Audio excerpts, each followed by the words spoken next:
ఓం శ్రీ గురుభ్యో నమ. ఓం శ్రీ మాత్రే నమ. శుక్రగ్రహము మే 14వ తారీఖున శుక్రుడు మిథున రాశిలో ఉదయం 10 గంటల 53 నిమిషాలకు ప్రారంభమై జూన్ 8వ తారీఖు సాయంత్రం 5 గంటల 42 నిమిషాల వరకు కూడా శుక్రుడు మిథున రాశిలో సంచారం చేస్తాడు. అంటే ఒక బుధక్షేత్రంలో శుక్రుడు మిథున రాశిలో సంచారం చేయటం వల్ల ఎలాంటి ఫలితాలు ఉంటాయి? సహజంగా గోచారీత్యా శుక్రుడు 1, 2 తమన్న రాశి నుంచి 1, 2, 4, 5, 8, 9, 11 స్థానాల్లో సుఫలితాన్ని ఇస్తాడు. మిగతా చోట్ల మిశ్రమ చెడు ఫలితాలను ఇస్తాడు. ఇవన్నీ కూడా గోచారీత్యా చెప్పబడే ఫలితాలు అంటాడు. శుక్రుడు సుఖాన్ని, భోగాన్ని, సౌఖ్యాన్ని, లగ్జరీని, కళత్రకారకుడు. ద్వాదశ భావాల్లో 7వ భావకారకుడు ఎవరు అంటే కళత్రకారకుడు ఎవరంటే శుక్రుడే. అంటే వివాహాన్ని, లగ్జరీని, వాహనాలు, అలానే కాస్మెటిక్స్, దుస్తులు, బంగారు ఆభరణాలు, హోటల్స్, రెస్టారెంట్స్, ఫుడ్డు, ఫ్యాన్సీ, ఇలాంటివన్నీ కూడా గేమ్స్, సినిమాలు, యూట్యూబులు, కళాకారులు, హార్మోనియం, సంగీతం, సినిమా యాక్టర్సు, డైరెక్టర్సు, నిర్మాతలు, అలానే సింగర్సు, ఇలాంటివన్నీ కూడా ఏమవుతుందంటే ఇలాంటి వాటిలన్నిటి కూడా కారకత్వం ఏమిటంటే శుక్రుడు బాగుంటే ఈ విద్యలన్నీ వస్తాయని అర్థం. అలానే శస్త్ర విద్యలు కూడా అంతే. అంటే శస్త్ర విద్యలు అంటే డాక్టర్ ఆపరేషన్ కాదు, బాణాలు అని అర్థం. అంటే పాత రోజుల్లో రామాయణంలో వాటిల్లో ఉంటాయి కదా, అలాంటి బాణాలు వేయటంటే ఒక కళ, ఒక ఆర్ట్, పెయింటింగు, ఆర్టిస్టులు, ఇలాంటివన్నీ కూడా శుక్రగ్రహం అనుకూలంగా ఉంటేనే ఇవన్నీ జరుగుతాయి అని అర్థం. నేను చెప్పిన విద్యలన్నీ కూడా రావాలి అంటే శుక్రగ్రహం యొక్క అనుకూలత ఉండాలి. ముఖ్యంగా ప్రధానంగా వివాహకారకుడు శుక్రుడు.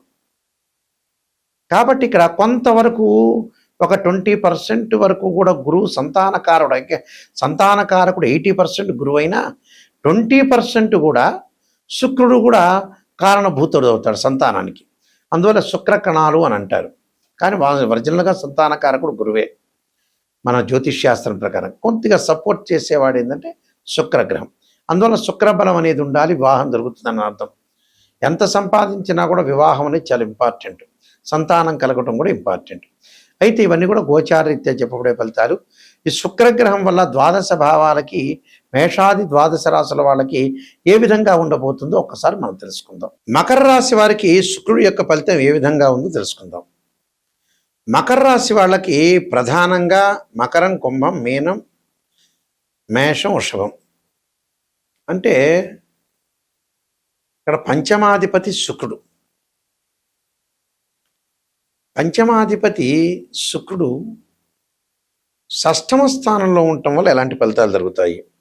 అందరితో విరోధ భావాలు కలగటం, శత్రువృద్ధి, దాయాదులతోటి ఆస్తి పంపకాల్లో కొన్ని గొడవలు, కోర్టు సమస్యలు, వారసత్వంగా వచ్చే ఆస్తిపాస్తుల్లో కూడా కొన్ని గొడవలు జరగటం, భార్యా బిడ్డల మూలకంగా కూడా కొన్ని ప్రాబ్లమ్స్, వ్యయ ప్రయాసాలు, తలచిన ప్రతి కార్యం కూడా నెరవేరకపోవటం, అలానే ఆరోగ్యపరంగా కూడా కొంత ఆందోళన, వివాహాది శుభ కార్యక్రమాలు కూడా కొంత ఆలస్యం జరిగే అవకాశాలు ఎక్కువ ఉంటాయి.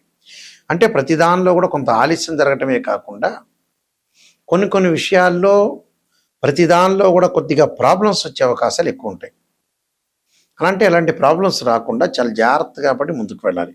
వివాహ శుభ కార్యక్రమాలు ఆలస్యం కావటం, ఫైనాన్షియల్ పరంగా కొంత గ్రోత్లో కొంత ఇబ్బంది, డబ్బులు రాలేకపోవటం, ఖర్చులు బాగా అధికంగా పెరగటం, ఒకటి అంటే ఖర్చులను తగ్గించుకోవాలి.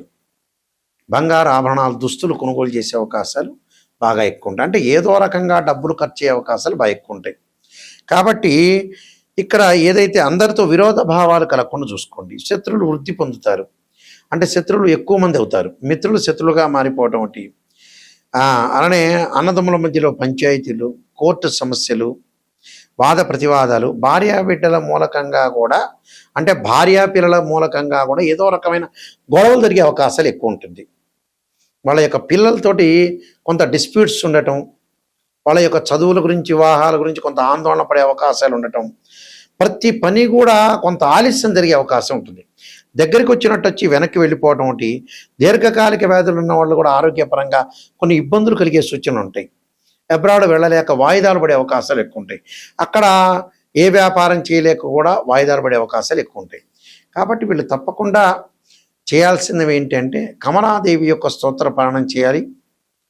అలానే అమ్మవారి యొక్క ఆరాధన, మహాలక్ష్మీదేవిని, రాజరాజేశ్వరి యొక్క ఆరాధన చేయటం వల్ల వీళ్ళకి సుఫలితాలు జరిగే అవకాశాలు ఖచ్చితంగా ఉంటాయి. వీలైతే శుక్రవారం రోజున బొబ్బర్లు, తెల్లని వస్త్రము మరి బ్రాహ్మణుడికి దానం చేయండి.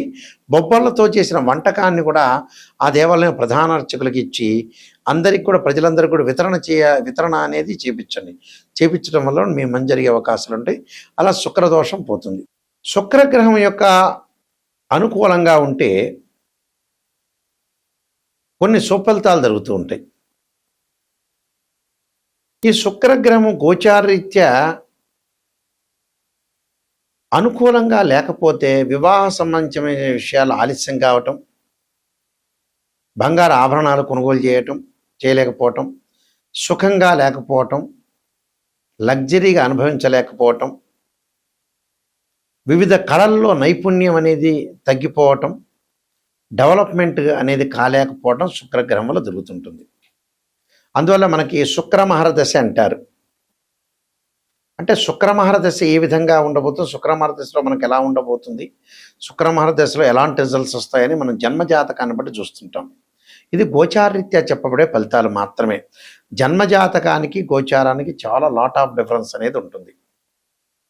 గోచారం 20% సపోర్ట్ చేస్తుంది, బర్త్ చార్ట్ అనేది 80% ఉంటుంది.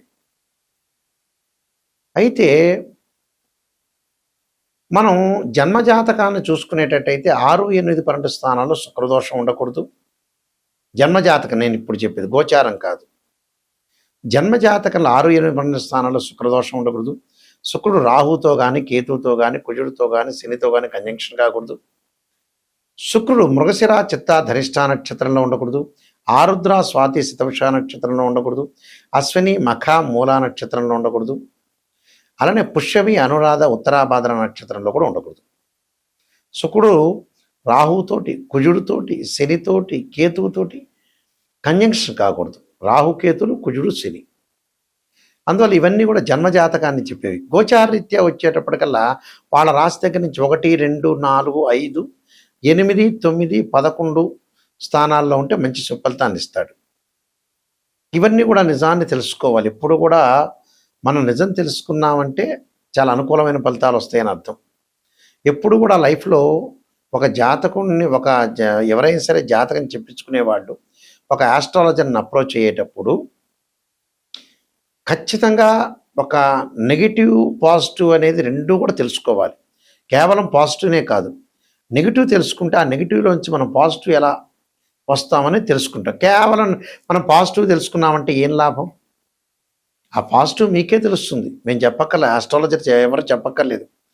నెగిటివ్ రేపు రాబోయే రోజుల్లో నెగిటివ్ అనేది ఎలా ఉండబోతుంది, దాన్ని ఎలా మనం ఓవర్కమ్ చేయాలి, ఎలాంటి పరిహారాలు చేయాలి, ఎలాంటి ఫుడ్ తీసుకోవాలి, ఎవరితోటి ఎలా ప్రవర్తించాలి, ఎలా ఉండాలి అనే సమగ్రంగా మనం తెలుసుకోవాలంటే డీటెయిల్గా జాతకాన్ని ఓపెన్గా చెప్పించుకోవాలి, ఓపెన్ హార్ట్గా. ఎవరైనా సరే నా దగ్గర సంప్రదించేవాళ్ళు నాయకంటి మల్లికార్జున శర్మ గారి ద్వారా బాగుపడాలి, నిజం తెలుసుకోవాలి అనే వ్యక్తులు మాత్రమే ఫోన్ చేయండి, కాలక్షేపానికి వద్దు.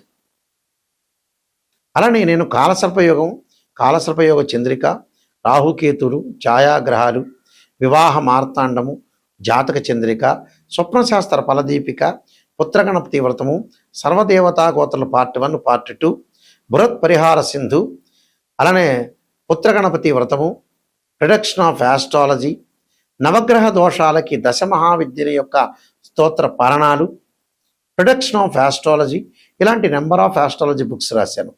ఇవన్నీ కూడా రాజమండ్రి వారి యొక్క మోహన్ పబ్లికేషన్ వారి యొక్క పబ్లికేషన్ వాళ్ళకిలో మీకు ఈ పుస్తకాలన్నీ కూడా దొరుకుతాయి. అంటే మోహన్ పబ్లికేషన్ రాజమండ్రి వారి దగ్గర ఈ పుస్తకాలన్నీ కూడా మీకు లభ్యమవుతాయి. మా దగ్గర కూడా ఈ పుస్తకాలన్నీ కూడా ఉంటాయి. అందులో బృహత్ పరిహార సింధు అనేది చాలా ఇంపార్టెంట్ బుక్. అలానే ప్రతిదీ కూడా కాలసర్పయోగ చంద్రిక చాలా ఇంపార్టెంట్ బుక్కే. అలానే నవగ్రహ దోషాలకి దశమహావిద్యల యొక్క స్తోత్ర పారాయణాలు ఇవన్నీ కూడా మా దగ్గర లభిస్తాయి. లేకపోతే మీరు రాజమండ్రి మోహన్ పబ్లికేషన్ వాళ్ళని కూడా సంప్రదించి అక్కడి నుంచి కూడా మీరు తెప్పించుకోవచ్చు. మా వెబ్సైట్ వచ్చేటప్పుడు www.nayakanti.in, అలానే www.nayakanti.com. ఆ స్క్రీన్ మీద స్క్రోలింగ్ అవుతున్న నెంబర్ నా నెంబర్కే వస్తుంది. ఏ విషయం మాట్లాడాలన్నా నా నెంబర్కి మీరు ఫోన్ చేయొచ్చు. అయితే జాతకం చెప్పించుకునే వాళ్ళు నెగిటివ్ కూడా చాలా ఇంపార్టెంట్గా తీసుకొని ముందుకు వెళ్ళాలి. మా ద్వారా బాగుపడాలంటే ఖచ్చితంగా నెగిటివ్ పాజిటివ్ రెండు ఆలోచన చేయాలి. అలానే చాలామంది కూడా మ్యాథమెటికల్ క్యాలిక్యులేషన్ వేసి చాలామంది కూడా చెయ్యరు. ఆస్ట్రాలజర్స్ మ్యాథమెటికల్ క్యాలిక్యులేషన్ వేసి డివిజనబుల్ చార్ట్స్ చూసి డిగ్రీలను కూడా అనాలిసిస్ చేసి జాతకాన్ని చెప్పడం ఇంపార్టెంట్. అంటే దీనిలో రాశిచక్రమని, భావచక్రమని, దశమాంశమని, సప్తమాంశమని, నవాంశమని ఇలా D16 చార్ట్స్ ఉంటాయి. ఆ చార్ట్స్ అన్ని కూడా అనాలిసిస్ చేసి మనం చెప్పాలంటే మ్యాథమెటికల్ క్యాలిక్యులేషన్ చాలా ఇంపార్టెంట్ ఇందులో. అలానే ద్వాదశ భావాధిపతులు అంటారు. అంటే తనుభావానికి రవ్యాధిపతి, ద్వితీయ భావానికి గురువు, తృతీయ భావానికి కుజుడని, చతుర్థ భావానికి చంద్రుడని, పంచమ భావానికి గురువు అని, ఇలాంటి ద్వాదశ భావాధిపతులు, మళ్ళీ రాస్యాధిపతులు, ఆ గడిలో ఉన్న గ్రహం అంటే మూడింటిని కూడా అనాలిసిస్ చేయాలి. దానిలో ఉచ్చ, నీచ, డిగ్రీలు, దృష్టి, యోగాలు ఇలాంటివన్నీ కూడా ఆలోచన చేయాలి. శుక్రుడు ఎక్కడున్నాడు జన్మజాతకంలో, ఎందుకు వివాహం జరగట్లేదు, ఎందుకు ఆలస్యం జరుగుతుంది వివాహం అయిపోయిన తర్వాత విడాకులు ఎందుకు జరుగుతున్నాయి అంటే జాతకాలు పొంతన చూసుకోలేకపోవటమా, లేకపోతే మొట్టమొదటి జాతకం చూపించుకోలేకపోవటమా, సరైన విధానంలో చూపించుకోలేకపోవటమా. కొంతమంది ఉంటారు రకరకాల వాళ్ళు, మా దానిలో RMP డాక్టర్లు, MBBS డాక్టర్లు, MS డాక్టర్ లాగా ఉంటారు. చిన్న చిన్న వాళ్ళు ఏదో టూకీగా చెప్పి ఏదో మీరు కన్సల్టింగ్ ఫీజు ఇస్తున్నారని ఆ 10 నిమిషాలకు సంతృప్తి పొందే వాళ్ళు కూడా ఉంటారు. చెందిచ్చే వాళ్ళు ఉంటారు, మీరు సంతృప్తి పొందుతారు. దానివల్ల లాభం ఏమి ఉండదు. అందువల్లే ఇక్కడ విడాకులు, డివర్స్ కావడానికి కారణం ఏంటంటే జాతకాన్ని కరెక్ట్గా అనాలిసిస్ చేయలేకపోవటం. చాలామంది కూడా వస్తారు జాతకాన్ని పర్ఫెక్ట్గా చూపించుకోకుండా మ్యాచింగ్కి డైరెక్ట్గా వస్తారు. గురువుగారు మ్యాచింగ్ బాగుంది అని, కానీ వాళ్ళ వ్యక్తిగత జాతకం, ఆ అమ్మాయి యొక్క జాతకం, ఆ అబ్బాయి జాతకం స్పెషల్గా చూపించుకోవాలి. చూపించుకున్న తర్వాత డివర్స్ జరుగుతున్నాయా, లేదా మంచిగా కాపురం చేస్తున్నారా, ఒక అమ్మాయికి భర్త ఎలాంటి వాడు, భర్త యొక్క క్యారెక్టర్ ఏంది, వాళ్ళ ఫ్యామిలీ పరంగా ఏంది, అత్తగారేంటి, ఒక అబ్బాయికి భార్య ఎలాంటిది, భార్య యొక్క చుట్టాలు ఎలాంటి వాళ్ళు, వాళ్ళ యొక్క బంధం ఎలాంటిది అనేది తెలుసుకోవాలి. ఎక్కడా కూడా డిఫరెన్స్ ఆఫ్ ఒపీనియన్స్ రాకుండా చూసుకోవాలి. ఎందుకంటే వైఫ్ అండ్ హస్బెండ్ అనే వాళ్ళు లాంగ్ రన్లో ట్రావెల్ చేయాల్సిన అవసరం ఉంటుంది.